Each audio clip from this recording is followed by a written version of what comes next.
하나님께서 분노하실 일을 행하고 있지는 않나요? 오늘의 말씀 이사야 9장 8절부터 10장 4절의 말씀입니다. 말씀 살펴보기.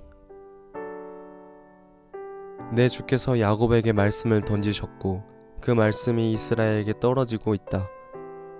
그러나 모든 백성들 곧 에브라임과 사마리아 주민들은 이것을 알고 있지만 마음이 교만하고 자만심이 가득 차서 말하기를 벽돌이 무너졌지만 우리가 다듬은 돌로 다시 짓고 무화과 나무가 찍혀 쓰러졌지만 우리가 백향목으로 바꿔 심겠다 하는구나. 그래서 여호와께서 르신의 대적들을 자극하셨고 그의 원수들을 부추기셨다. 동쪽에서는 아람 사람들이 서쪽에서는 블레셋 사람들이 모두 입을 벌려 이스라엘을 삼켜버렸다. 그러고도 여전히 그분의 분노가 풀리지 않아 아직도 그분의 손이 펴져 있다. 그런데도 이 백성은 자기들을 치신 분에게 돌아오지 않고 만군의 여호와를 찾지도 않았다. 그러므로 여호와께서 이스라엘의 머리와 꼬리 곧 종려나무와 갈대를 하루에 잘라버리실 것이니 그 머리는 장로와 귀족들이고 그 꼬리는 거짓을 가르치는 예언자다. 이 백성을 바르게 이끌어야 할 사람들이 잘못 이끌고 있으니 그들의 인도를 받는 사람들이 휩쓸릴 수밖에 없다. 그러므로 주께서는 젊은이들을 향해 기뻐하지 않고 고아들과 과부들을 불쌍히 여기지 않으신다. 모두가 경건하지 못해 못된 짓을 하고 입으로는 몰상식한 말을 내뱉고 있기 때문이다. 그러고도 여전히 그분의 분노가 풀리지 않아 아직도 그분의 손이 펴져 있다. 그렇다. 악은 불처럼 타올라 찔레나무와 가시나무를 삼켜버리고 숲의 관목들을 태워버리니 연기의 기둥이 휘감아 올라가는구나. 만군의 여호와께서 분노하셔서 땅이 타버리니 이 백성이 땔감처럼 돼버렸구나. 어느 누구도 자기 형제들을 아끼지 않는구나. 오른쪽에서 갈라먹어도 배가 고프고 왼쪽에서 뜯어먹어도 배부르지 않아서 각 사람이 자기 동족의 살을 먹고 있구나. 므낫세는 에브라임을 므낫세를 먹고 그들이 하나가 돼 유다를 덮치고 있구나. 그러고도 여전히 그분의 분노가 풀리지 않아 아직도 그분의 손이 펴져 있다. 아, 너희에게 재앙이 있을 것이다. 악법을 공포하고 괴롭히는 법령을 만드는 사람들아, 너희는 약한 사람의 권익을 빼앗고 가난한 내 백성의 공의를 강탈하며 과부들의 재산을 약탈하고 고아들의 물건을 빼앗았다.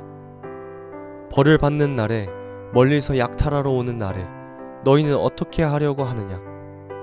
너희가 누구에게로 도망가서 도움을 청하려고 하느냐?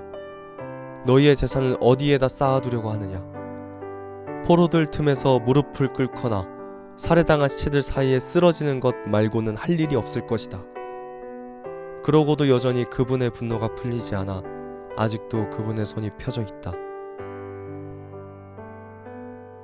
오늘의 팁. 8절에 야곱, 이스라엘, 그리고 9절에 에브라임과 사마리아 주민들. 오늘 말씀은 북이스라엘을 향한 말씀으로 야곱과 이스라엘은 북이스라엘을 말하고 에브라임과 사마리아 주민들은 북이스라엘의 백성들을 말합니다. 그러고도 여전히 그분의 분노가 풀리지 않아 아직도 그분의 손이 펴져 있다. 같은 문구가 4번 반복되면서 하나님께서 내리시는 심판이 이 단락의 주제임을 보여줍니다. 말씀 이해하기. 이사야서는 우시야, 요담, 아하스, 히스기야 때 선포했던 말씀을 므낫세 때 기록한 것으로 볼 수 있습니다.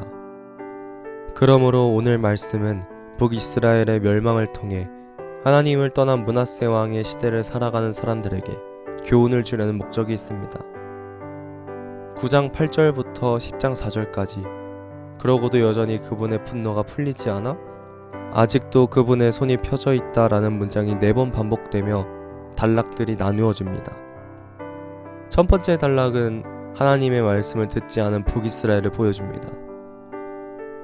주님께서 북이스라엘에게 말씀을 해주셨지만 그들은 교만하고 자만심이 가득 차서 하나님이 심판하시면 자신들의 능력으로 이전보다 더 나은 모습으로 돌려놓겠다고 말합니다. 그래서 하나님께서는 아람과 블레셋을 일으키셔서 북이스라엘을 침공하게 하셨습니다. 두 번째 단락에서 북이스라엘은 외세의 침략이 있어도 만군의 여호와를 찾지 않았습니다.